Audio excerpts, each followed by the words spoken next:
देखिए दोस्त, तो इस वीडियो में हम बिहार दरोगा मेंस एग्ज़ाम और मद्य निषेध का जो एग्ज़ाम होने वाले हैं और अन्य एग्ज़ामों का जिसमें जीके जीएस आता है उसके लिए आप लोगों का रामबाण साबित होगा। ठीक है ना। चलिए इसमें हम टेस्ट लगा लेते हैं। इस वीडियो में हम कुल मिलाकर के 20 क्वेश्चन लिए हैं, तो आप लोग का स्कोर आज 7 आना चाहिए। 7 नंबर आइएगा, अब मतलब ला दीजिएगा तो पास हो जाइएगा। चलिए स्टार्ट करते हैं आज का क्वेश्चन। देखिए दोस्त, व्यावसायिक उपयोग के लिए सब्जी, फल, फूल उगाने को क्या कहा जाता है? ध्यान देखिएगा, इसको हम हॉर्टिकल्चर बोलते हैं। Option number C. देखिए फ्रेंड्स, फल, फूल, सब्जी और जो सजावटी पौधे होते हैं, इस व्यावसायिक खेती किया जाता है, उसको हम हॉर्टिकल्चर के रूप में जानते हैं। ऐसे ही जो रेशम पालन करता है उसे हम सेरीकल्चर बोलते हैं। जो मछली पालन करता है उसे हम पिस्सीकल्चर बोलते हैं। ये भी ध्यान रखिएगा। क्वेश्चन नंबर 2 पे चलते हैं। भारत के किस बंदरगाह को अरब सागर की रानी कहा जाता है? यहाँ पे बंदरगाह बोल रहा है, ठीक है, तो ध्यान देखिएगा। मुंबई बंदरगाह को अरब सागर की रानी बोलते हैं। ऑप्शन नंबर बी हो जाएगा फ्रेंड्स। ठीक है, देखिए, भारत का प्रमुख बंदरगाह और आर्थिक राजनीतिक कहा जाता है मुंबई को। ये भी ध्यान रखिएगा। यहाँ पे क्वेश्चन पूछ चुका है कि आर्थिक राजधानी किसको बनाया जाता है? मुंबई को। ध्यान रखिएगा। और अरब सागर के तट पर स्थित हैं, ये भी ध्यान रखिएगा। चलिए आगे चलते हैं क्वेश्चन नंबर 3 पे। भारत में 2011 की जनगणना में कितने चरणों में संपन्न हुआ था? ध्यान रखिएगा। 2011 में जो हम लोग का सेंसस हुआ था वह कुल मिलाकर के 2 चरणों में हुआ था। ध्यान रखिएगा। और इसका जो एस राजमौली थे, ध्यान रखिएगा। ठीक है ना। चलिए आगे चलते हैं। देखिए दोस्त, यहाँ पे मकान पंजीकरण और दूसरा क्या था? जनगण मतलब जनसंख्या जनगणना करना था, भी ध्यान रखिएगा। ठीक है ना। 2 चरणों में हुआ था। क्वेश्चन नंबर 4 देखिए। मतलब कि हजार बुद्धों की गुफाएं यानी मोगाओ गुफाएं किस देश में स्थित हैं?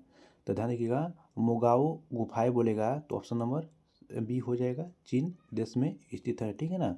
देखिए, मोगाओ गुफाओं चीन के जो गांसू प्रांत में स्थित है। ठीक है ना, गांसू प्रांत में, ध्यान रखिएगा।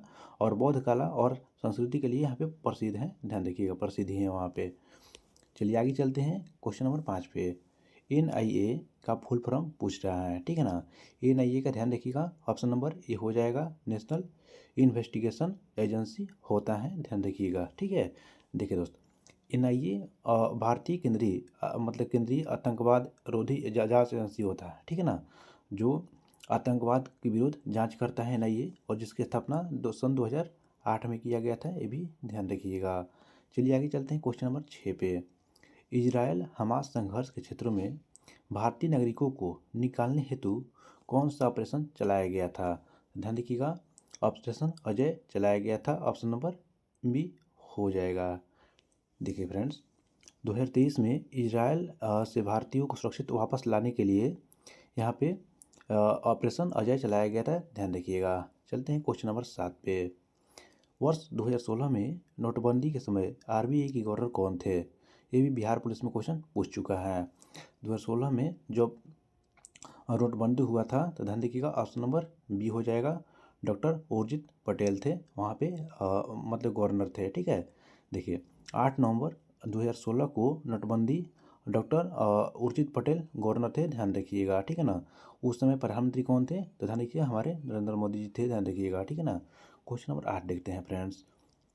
2023 का अर्जुन पुरस्कार किस क्रिकेटर को दिया गया था? ध्यान रखिएगा, 2023 का पूछ रहा है, तो इसमें मोहम्मद शमी हो जाएगा आंसर। ठीक है ना। ये तो मतलब पुराना क्वेश्चन हो गया है, तो मोहम्मद शमी यहाँ पे लगा देंगे। ठीक है फ्रेंड्स। चलिए फ्रेंड्स आगे चलते हैं क्वेश्चन नंबर 9 पे। भारत में राष्ट्रीय बालिका दिवस कब मनाया जाता है? ध्यान रखिएगा, बालिका दिवस बोल रहे हैं तो 24 जनवरी को राष्ट्रीय बालिका दिवस मनाते हैं। ठीक है फ्रेंड्स, ध्यान रखिएगा। 14 सितंबर को क्या मनाते हैं, तो आप लोग कमेंट कीजिएगा। ठीक है फ्रेंड्स। देखिए फ्रेंड्स, और क्वेश्चन नंबर 10 चलते हैं। क्यात किस देश की आधिकारिक मुद्रा है? बताइए। जो क्यात होता है, तो ध्यान रखिएगा, और म्यांमार का मतलब कि मुद्रा होता है क्यात। ठीक है ना। म्यांमार का राजधानी क्या होता है? तो नेपैता होता है। ठीक है। चलिए फ्रेंड्स आगे चलते हैं। अब आप लोग इस चैनल को सब्सक्राइब कर लीजिएगा। ठीक है ना। चलिए आगे चलते हैं 11 नंबर क्वेश्चन पे। हरित क्रांति के जनक किसे माना जाता है? तो ध्यान रखिएगा, हरित क्रांति के जनक ऑप्शन नंबर सी हो जाएगा, नॉर्मन बोरलॉन को मानते हैं, ध्यान रखिएगा, ठीक है ना। लेकिन ध्यान रखिएगा, भारत में पूछेगा, भारत में किसको मानते हैं, तो डॉक्टर एम एस स्वामीनाथन को मानते हैं, ये भी ध्यान रखिएगा, ठीक है।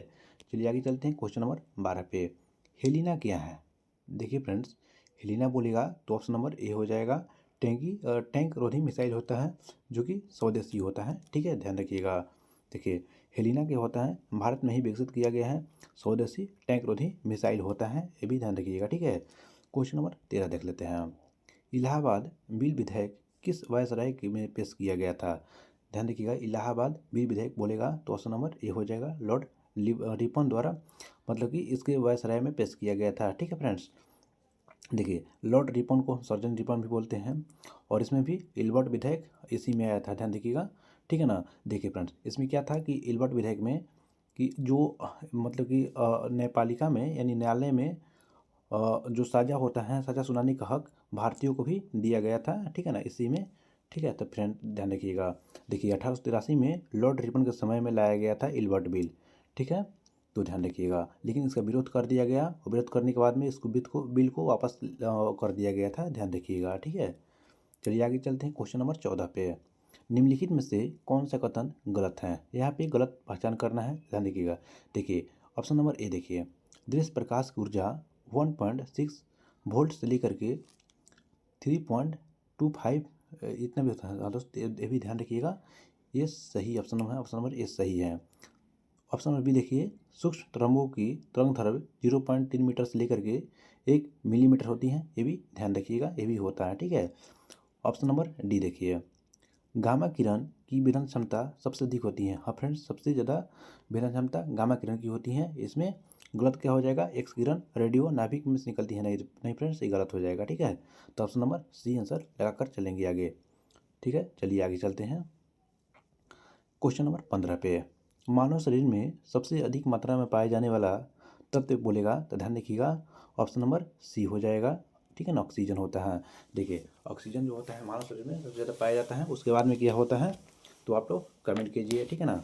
चलिए आगे चलते हैं फ्रेंड्स 16 नंबर क्वेश्चन पे। भारत का पहला परमाणु रिएक्टर कौन था? ध्यान रखिएगा, परमाणु रिएक्टर बोलेगा तो अप्सरा हो जाएगा, ऑप्शन नंबर बी हो जाएगा, ठीक है। चलिए फ्रेंड्स, देखिए अप्सरा भारत का पहला परमाणु रिएक्टर अनुसंधान, ठीक है, ध्यान रखिएगा। क्वेश्चन नंबर 17 देखिए, डीएनए की जो संरचना प्रतिपादन किसने किया था? ठीक है, जो डीएनए होता है ध्यान रखिएगा, डबल हेलिक्स मॉडल होता है, ये भी ध्यान रखिएगा, ठीक है ना, डबल हेलिक्स मॉडल होता है दोस्त, ठीक है, ध्यान रखिएगा। और वाटसन में क्रिक दिए थे, ऑप्शन नंबर ए हो जाएगा, ठीक है।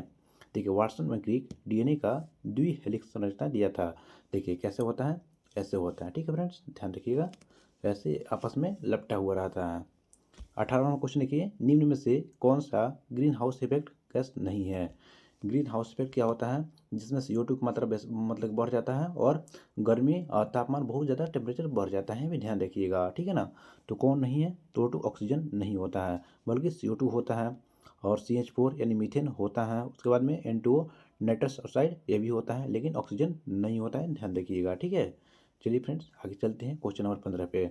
यदि सरल लोलक को चंद्रमा पर ले जाया जाए, कोई भी लोलक होता है, मान लीजिए कि यहाँ पे लोलक है, ठीक है, ऐसे ऐसे पेंडुलम से घूम रहा है, ठीक है, चंद्रमा पर ले जाया जाए तो उसका कंपन की आवृत्ति क्या हो जाएगा? तो ध्यान रखिएगा, उसका कंपन की आवृत्ति हो जाएगा, धीरे धीरे घूमेगा, ठीक है ना, धीरे धीरे घूमता है, तो ऑप्शन नंबर सी हो जाएगा, घट जाएगी, ठीक है फ्रेंड्स। चलिए आगे चलते हैं।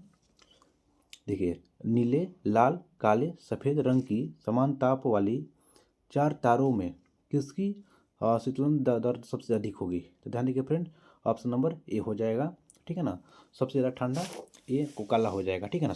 देखिए देखिए फ्रेंड, सबसे जो हिट करेगा ब्लैक कलर ही करेगा, सबसे ठंडा कौन हो जाएगा जल्दी, तो ब्लैक कलर ही हो जाता है, ध्यान रखिएगा। क्वेश्चन नंबर 17 देखिए, निम्न पदार्थों की उनकी जो प्रतिरोधकता बढ़ते क्रम, ध्यान रखिएगा। देखिए यहाँ पे रेस्टिविटी होता है, उसको बढ़ते क्रम में दर्शाया गया है, ध्यान देखिएगा। देखिए नाइक्रोम, तांबा, जर्मेनियम और सिलिकॉन है, तो ऑप्शन नंबर यहाँ पे देखिए सी हो जाएगा, तांबा, उसके बाद में जर्मेनियम, सिलिकॉन और उसका निक्रोम हो जाएगा, ठीक है, ध्यान रखिएगा, ऑप्शन नंबर सी लगाकर चलिएगा। चलिए आगे चलते हैं क्वेश्चन नंबर 18 पे।